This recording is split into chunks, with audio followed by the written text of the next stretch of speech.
বর্তমানে সারা পৃথিবীর মধ্যে দেখবেন কিছু কিছু দেশের মধ্যে, যেমন কি ফ্রান্সের কথাই বলি, ফ্রান্সের মধ্যে দেখছি যে কি বলে যে রেড অ্যালার্ট জারি করে দিছে, যে পর্যটক কেন্দ্রগুলো অথবা মানুষ যারা টুরিস্ট ঘুরতে যায় তারাও দেখতেছি যে এখানের মধ্যে বলতেছে যে কেউ যেন বাসা থেকে না বাইর হয়, এতটা গরম পড়তেছে।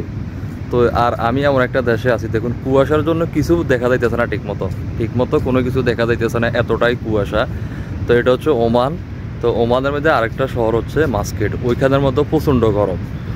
আর ওই গরমের কারণে এখন আমাদের এখানের মধ্যে এই শীতকালীন, এটাকে শীত এমনকি খারিফ এক কথায় বলতে গেলে, বৃষ্টি হবে কিছুদিন পরে। তো সব কিছু মিলে এখানের মধ্যে একটি মেলা হবে।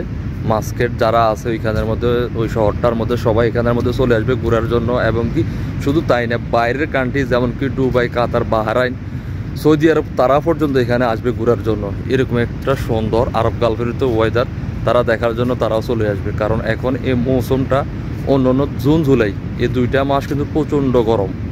মাস্কেটের মধ্যে তো যেমন কি ওইখানেও ঘর থেকে বাইর না যেন না বাইর হয়, ওটার জন্য মানুষকে সতর্ক করা হয়। দেখুন কি প্রচণ্ড পরিমাণ কুয়াশা, যে পরিমাণ কুয়াশা কিছুই ঠিকমতো তেমন একটা দেখা যাইতেছে না।